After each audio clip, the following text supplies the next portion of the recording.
para sa ating bayan. Mahingin ka natin talaga ang ating bayan. Ito yung nangyayari sa atin. Kailangan ito, ngayon, mga kabayan, panahon na para ipaliwanag, hindi natin isigaw natin. Hindi naman bakit tanongin sa nangyayari sa ating bayan, kundi na ating board at galit sa mga ganito, mga mandarambong, mga tao pinagkatiwalaan natin, pero halip na tayong tulungan, ginawa nilang pangsabili ang mga budget ng parang para sa atin. Ginawa nilang panabigasan para sa kanilang pamilya, para sa kanilang pamilya. Kaya mga kababayan, panahon na, ang sabi ng ating Marcos, sabi niya, kung hindi ako tumulo, sasama lang siya sa mga protest rally na ito.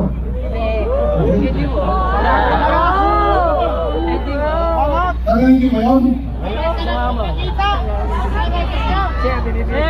Ano gusto nyo gawin? Papuntahin natin siya dito? O parang sumama sa atin ng protesta?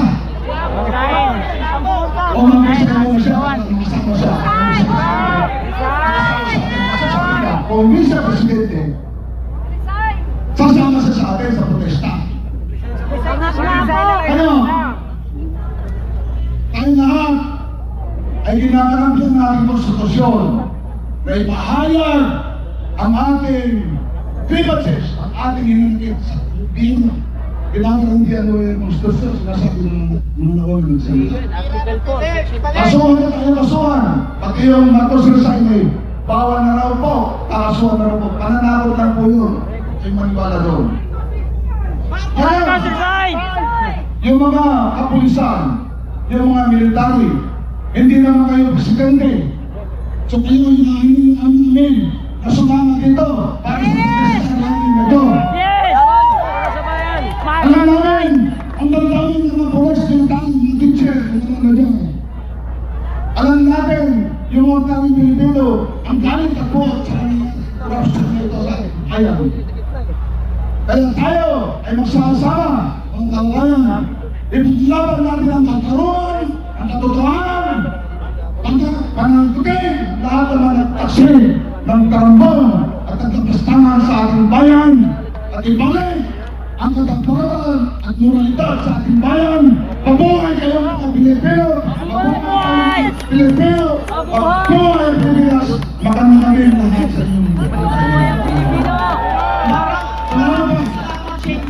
Isa sa pinapamahal natin general. Yes! Siyempre. General Pontis, maraming pong salamat. General. Pero mga kaibigan, mga kababayan, hindi ibig sabihin na yun siya lang ang lalaban para sa ating kinabukasan. Totoo yan. Tayong lahat, bilang sambayanang Pilipino, laban natin ito. Lahat tayo. Kasi lahat tayo taxpayer. Correct. Sa tulong ng mga pagbaha, maraming namamatay sa ating mga kababayan. Yun ang gusto natin magsalita sa stage dito. Marami pong darating dito na magsasalita pa. Magbibigyan namin ng pagkakataon. Yung ating masakaya ng mga kaibigan, bibigyan natin ng chance sa sinaling salita. Lahat po tayo, lahat ng ating mga efforts na ating matapos sa mga gabi. Tayo. Sige, tayo. Katanungan, makukuha mo pag hindi ka sumisigaw sa damdamin. Kulang na lang po sa isang tulong na Pilipino. Marcos, baka palang mukha na, atin pa! Yung ginagawa sa atin eh. Doon tayo ngayon. Lahat ng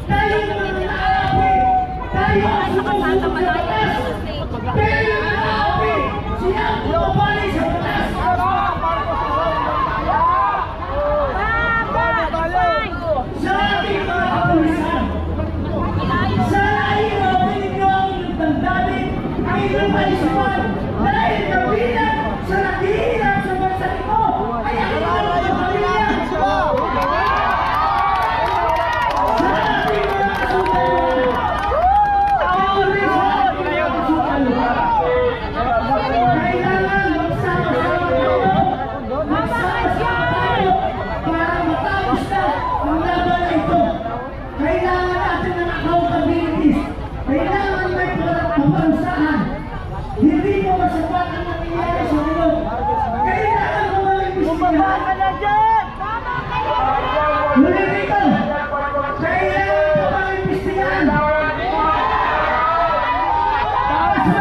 Maraming salamat. United People's Initiative. Naiintindihan ko marami po sa akin ang galit na galit ngayon. Okay lang. Mag-aayos na rito. Kaya na. Bibigyan kita ng 1 minuto. Magsalita ka na. Ngayon na. Go!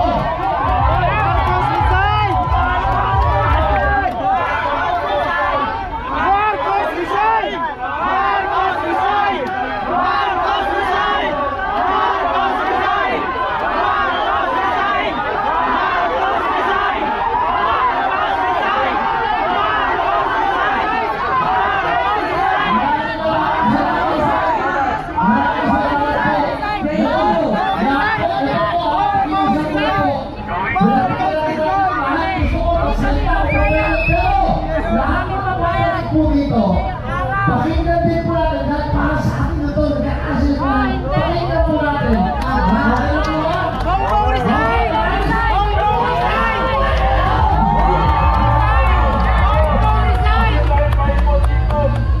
Sana lang ang problema di mangyari. Pagkulong, pababae, yung mga conspirators. Tatay Digong! Tatay Digong! Yung pera na sinabi nila, yung pera na ninakaw nila, noong March 11, yun yung araw na dinala si Tatay Digong. Ang pamilya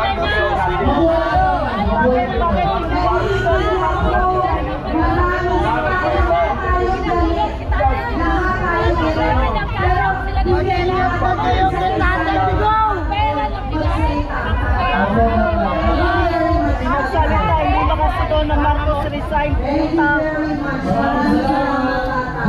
Andito kami, galit kami kay Bangat. Maraming salamat po. Hindi kami nandito para kumanta.